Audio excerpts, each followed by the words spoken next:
to the Hidden Therapist. Today's episode isn't part of the Everyday Alchemy series, but it's no less vital. This episode is about roots, about identity, and about the soul of the West. If you ever felt disconnected, like you're floating in a world that's lost its meaning, that's not just personal, that's cultural. The modern mind is starving, not just for connection, but for continuity, for a past worth belonging to, and a future worth building. There's a sickness in the soul of modern Europe, a rootless drift, a cultural amnesia. We talk so much about mental health, trauma, purpose, but we ignore something vital. The ground we're standing on is crumbling beneath us. Healing doesn't happen in a vacuum. It happens in context. And if we don't know where we come from, our cultural lineage, our values, our myths, we're just drifting bodies. That's true for individuals, and it's true for civilizations. In therapy, we often talk about identity formation.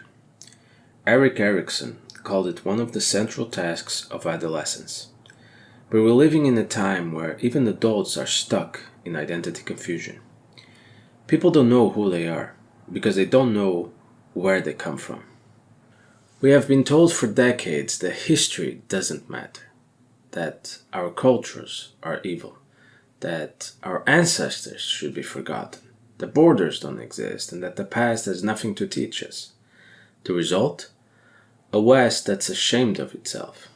A generation unmoored, anxious, angry, and addicted, searching for belonging in broken ideologies, consumerism, or empty self-expression. I've seen how disconnected people are from meaning. They're anxious, depressed, lost, not just because of trauma, but because they've been taught that nothing matters, that their history is something to be ashamed of, that their ancestors were villains, that their beliefs are outdated. But here's the thing. Western psychology, what we now call therapy, was built on the same intellectual and moral foundation that shaped the West. It didn't appear in a vacuum. It emerged from a world shaped by Christian values, Greek thought, Roman structure, and Nordic resilience. Strip all of that away, and you're left with therapy that's sterile, fragmented, and gutless. Now, I'm a heathen. I follow the old gods, the old ways. But I know that if Christianity falls in Europe, then Europe falls. And I respect what Christianity built. The Christian faith gave Europe a unifying ethical core. It preserved knowledge through the monasteries. It taught that every soul has value, that suffering could be redemptive, that the arc of history could bend toward hope. Modern psychology owes a great deal to this worldview. The very idea that people can be healed, redeemed, is rooted in that tradition. Even the therapeutic space itself, offering safety, confidentiality, and dignity, is a child of Christian ethics. You don't have to be a believer to see that.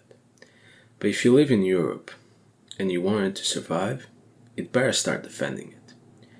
Christianity is not the enemy of the West. It is part of the West.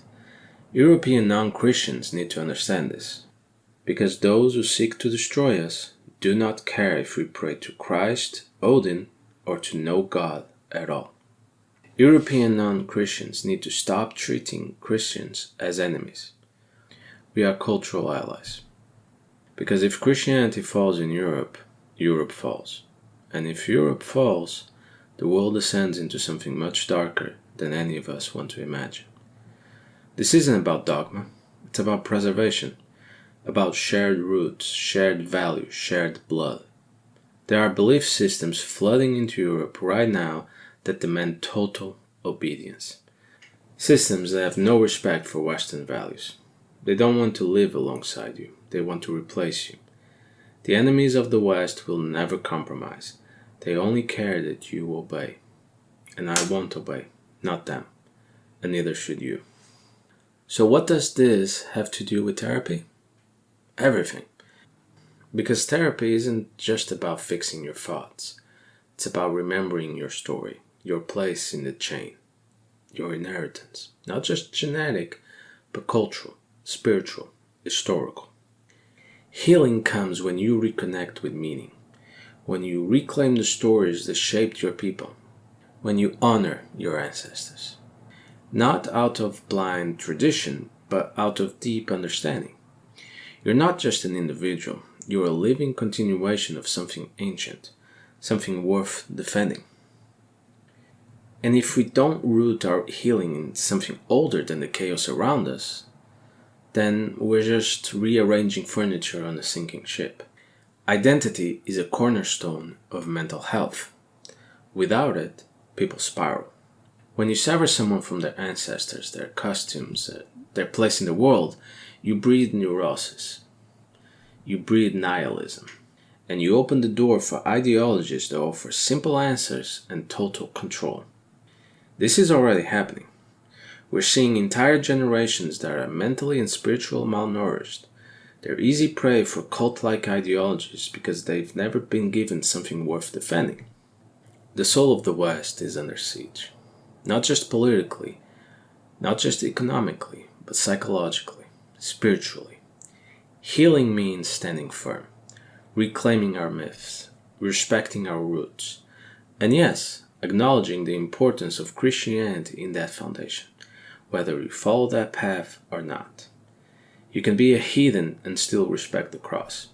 You can be a therapist and still call for tradition. You can be rooted in the modern world without severing the past. Because a tree without roots doesn't grow. So here's my message. Know who you are. Know where you come from. You don't have to be religious, but you do have to care. Whether your path is through Christianity, Judaism, paganism, or Stoicism, root yourself in something older and deeper than this modern chaos. If you're in therapy, if you're seeking healing, don't just look inward, look backward, look downward, find your roots. Because you can't heal the branches if the root system is rotting. And you sure as hell can't protect the future if you don't honor the past. This has been the Hidden Therapist. Stand tall, stand rooted, and stand loyal to what matters. Until then, honor your ancestors and guard the soul of the West.